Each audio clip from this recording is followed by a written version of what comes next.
the chief executive of Kraft is here in the UK today to meet Cadbury staff 9 months after Kraft's controversial takeover of the chocolate maker. Kraft bought Cadbury for more than $20 billion in January, but came under fire when it went back on a promise and shut a factory. Irene Rosenfeld will head up to Cadbury's traditional base at Bournville, near Birmingham, and tell her workers about the combined company's future strategy. Kraft expects the Cadbury deal to help it bring in an extra $1 billion in sales by 2013. Well, we may see more takeovers on the scale of Kraft and Cadbury very soon. M&A activity is on the rebound, rising the most last quarter since the financial crisis. So for more on possible deals in the pipeline and how to make M&A work, we're with the head of food and healthcare at Wyvern Partners. His name is David Brooks. David, thanks very much for coming in. I want to start by asking you about Kraft and Cadbury. Just take us through some of the challenges facing Kraft now in terms of the integration of workforces, sales teams, the costs of integration and indeed brand development.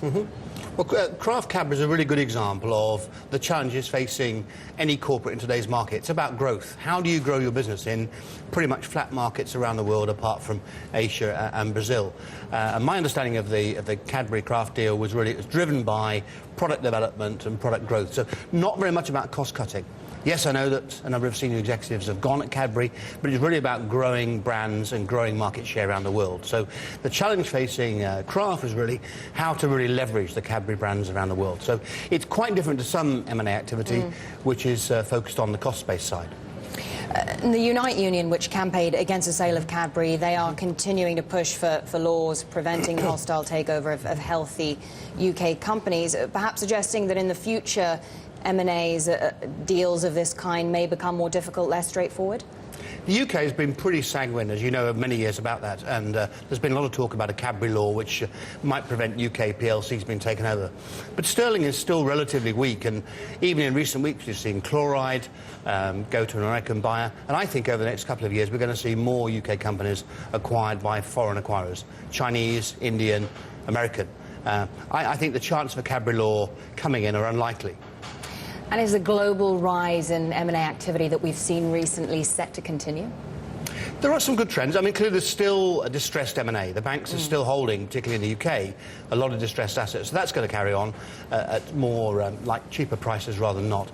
But corporates are seeking growth. I mean, only this week we've seen Tesco's and Sainsbury's report pretty low beat sales, 1% and 2% sales rises. So I think growth's a real challenge. How do you grow your business? M&A is one way of doing that. The second point I made was really that the UK is still relatively cheap. I think that's going to happen. And of course, private equity has raised a ton of money and it's sitting on a lot of cash to do deals. And we're beginning to see some take privates. We saw Synden the other day make a bid for Spice plc. I think we're going to see more of that.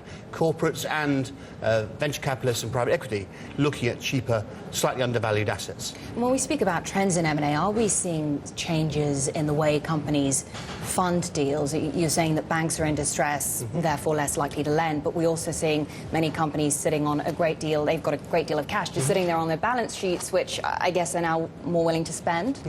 Well, why don't we really focus on the mid-market? So what we're seeing is, yes, a lot of caution.